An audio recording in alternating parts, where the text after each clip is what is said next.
Hello and welcome to Inside Indiana Business. I'm Gary Dick. He is one of the country's longest-serving university presidents. Michael McRobbie has been at the helm at Indiana University for 14 years and in senior leadership positions at IU for about 24 years. He's now ready to step down.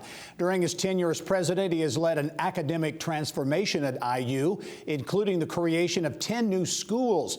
There's also been an expansion of research and innovation fueled by record external funding, and the school's international footprint has expanded as well. And I'm pleased to welcome back to the show Michael McRobbie, who's to talk about what's next for him and the university. And Michael, always a pleasure to have you on the show. Great pleasure as always to be here, Gary. Yeah, so much we can talk about. I guess maybe we go to what has transpired here in the last year.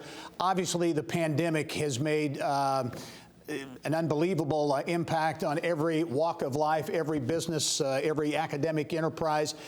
Characterize, if you will, this last year, a year plus, and what it's been like as a university president.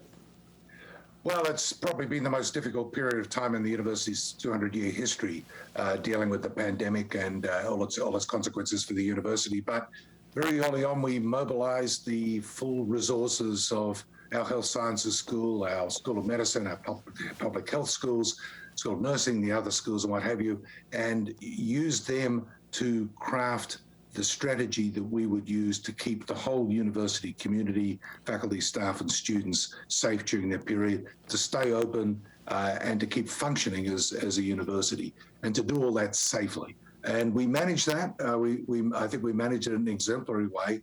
The university was safer than the rest of the state in terms of the prevalence and positivity rates in the university. And we did it all by utilizing our scientific resources and following the science and the medical advice the whole time. And that, I think, was critical to getting us through this crisis. Yeah, and you most recently, you announced the school's first chief health officer, Aaron Carroll. So looking forward, there'll be someone in a position to really deal with future situations. Yeah, I think what the pandemic really brought home is that across all our multiple campuses and other units around the state, there are issues in public health that are common to all of them.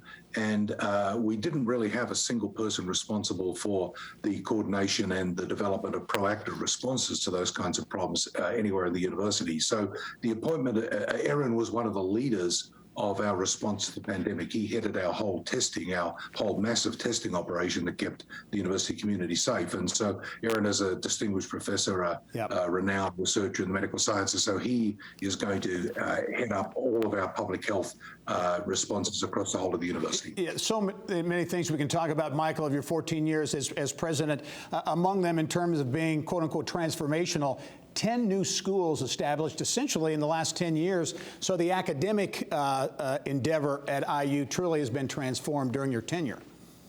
Yeah, I think it was the case that we had not really updated the academic structure of the university and the programs that we offered students. We were falling behind in offering students what they wanted and what we were capable of achieving. So that was what led to this massive academic transformation, the largest ever in the university's history. As you said, 10 new schools across the university, nearly 600 new degree programs and other programs over that period of time. So now I think we are wonderfully positioned to provide exactly the kinds of degrees and other programs that students want in this day and age, that are responding to all of the opportunities that they have, as opposed to being locked in the past, focused on opportunities that no longer exist. You're right. You led one of the largest capital campaigns of any public universities in the country, $3.9 billion campaign. Technology was also a big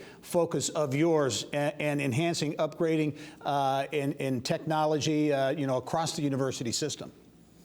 Well, Miles Brand had the vision when he appointed me back in 1996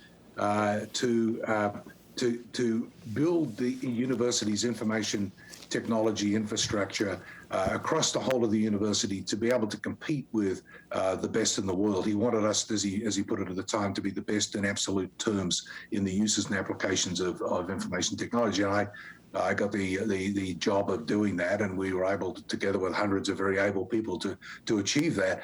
And we did that in the knowledge that information technology is now, I think everybody acknowledges, is absolutely fundamental to the academic enterprise, both education and research. There's no area of educational research that isn't affected, from anthropology to zoology, that isn't affected by information technology, and that was the job we had. Hey, Michael, unfortunately we're out of time, but what's next for you and your wife, Laura? Are you going to stay in Bloomington? Well, we're going to take a bit of a break for a period, but the trustees have very kindly appointed me as the university chancellor, the position that Herman Wells held, and I look forward very much to being in that position for the future. Very good. Well, it's been a pleasure covering your exploits at IU, and look forward to seeing you soon. Great to see you as always, Gary. All right.